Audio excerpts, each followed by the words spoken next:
Greetings, HMC friends. And I'm going to use Peter C's line. It's Monday morning. Greetings. And I pray that this new week is going to be a week where you will know the presence of God that is with you. I once stood at the Washington Memorial and I walked along the low wall where all the names of those who lost their lives in the Vietnam War was recorded. And I remember walking and walking because the names just never ended. I remember being particularly moved by the numbers of the names. I too was moved once at the Yad Vashem Memorial, the Holocaust Memorial in Jerusalem. And the Children's Memorial has always struck me because as you walk through, they call out the names of the children who died in the Holocaust. 24/7. It never stops. Those names haunt you, speak to you. But I have to say that in my years of ministry, I have never known a time like this. One of my areas that I enjoy working in is with the dying and the bereaved. And I worked in hospice for many, many years, volunteering my service, particularly in the respite centres. And so death is not a stranger to me. However, these days that we are living in at the moment, as we face the COVID crisis, never have I known losing so many friends at such a rate. How our ministry has changed and what we deal with. And reflecting on that, I wondered if this was not what it was like for chaplains in wars. I know my family. My grandfather lost a limb and was gassed with mustard gas in the First World War. And then in the Second World War, they lost their 21-year-old son.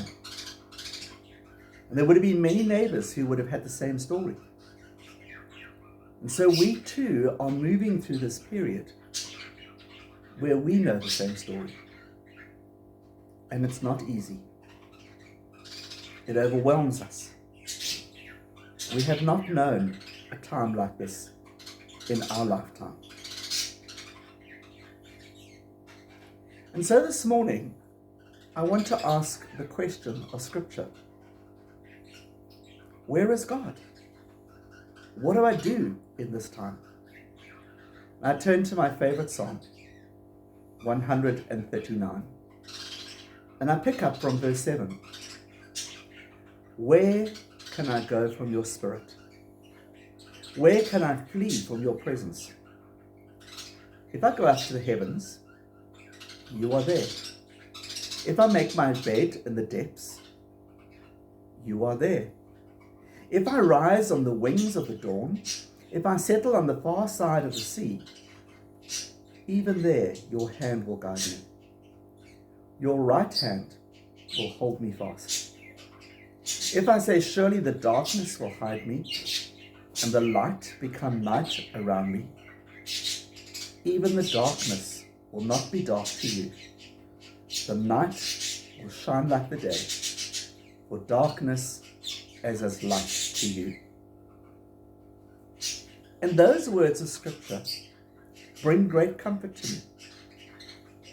That though we live in a different time, which we have never known before, it's not a time that ever excludes God's Spirit. For no matter, as the psalmist said, whether it's the delight of being on the mountaintop and enjoying a moment, or the very depths of the greatest depression, or even if I would run the widest ways to my sides, God's Spirit will be there. And even though it may seem dark and overwhelming, God's Spirit will be like light to that darkness. And I think at this time, we need to be reminded of that often. That God's Spirit holds us in this circumstance. Though it may be different, though it may be strange, and even though it may have such an effect upon us, God's Spirit never changes. I have witnessed a lot in these last months. Peter C. could say the same words. We as a ministry team at HMC can say the same words. But it has been incredible how God's Spirit has guided us, led us, comforted us. God's Spirit has been with us. I recently did the memorial service for Paddy Fitzpatrick, who died of COVID. And there was a beautiful song that was chosen for his service. And so today, in that spirit of knowing the Spirit of God is with us in life, in death, in all circumstances, may this song comfort you. And thank you, Sabrina, for sharing it with us. And so, friends, we love one another as we safeguard one another by wearing our masks, by being vaccinated, but most of all by trusting God. For wherever we go, we can never flee from God's Spirit. Take care and have a great week.